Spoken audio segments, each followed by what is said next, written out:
of notorious crime duos, Bernardo and Karla Homolka. Their crimes shocked the nation and left an indelible mark on the annals of criminal history. Viewer discretion is advised. Bernardo and Karla Homolka seemed like a perfect couple on the surface, but beneath their charming exteriors lay a sinister darkness that would soon be revealed in the most horrific ways.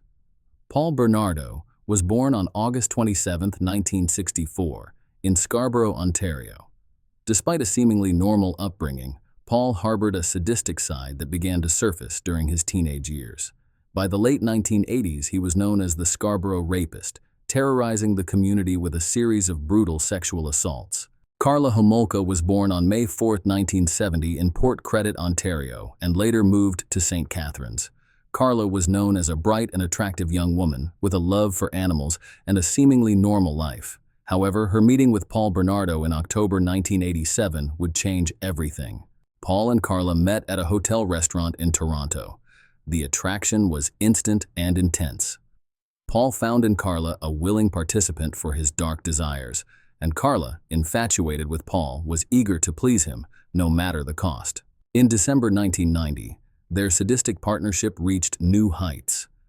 Karla's younger sister, Tammy Homolka, became their first known victim. Under the guise of giving her a special Christmas gift, Paul and Karla drugged Tammy with animal tranquilizers, sexually assaulted her, and filmed the entire ordeal. Tragically, Tammy choked on her own vomit and died, with her death initially ruled as accidental. Emboldened by their success, Paul and Karla continued their spree of terror. In June 1991, they kidnapped 14-year-old Leslie Mahaffy, subjected her to brutal assaults, and ultimately murdered her. Her dismembered body was encased in concrete and discovered weeks later in Lake Gibson. Their next victim, Kristen, was abducted in April 1992. Over the course of 3 days, Kristen endured unimaginable horrors before being killed. Her body was found in a ditch, sparking widespread fear and outrage. The downfall of Bernardo and Karla Homolka came in 1993 when Paul was arrested for the Scarborough rapes. During the investigation, police found tapes of the assaults and murders, implicating both Paul and Karla in the heinous crimes. Karla, in a bid for leniency, struck a deal with prosecutors, testifying against Paul in exchange for a reduced sentence.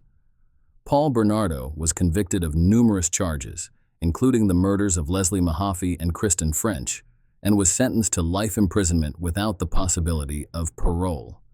Karla Homolka, on the other hand, served only 12 years in prison, a controversial plea deal that still sparks outrage. Today, the legacy of Bernardo and Karla Homolka's crimes remains a dark chapter in Canadian history.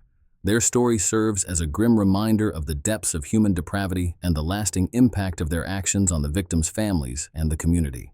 Thank you for joining us on Pure Evil.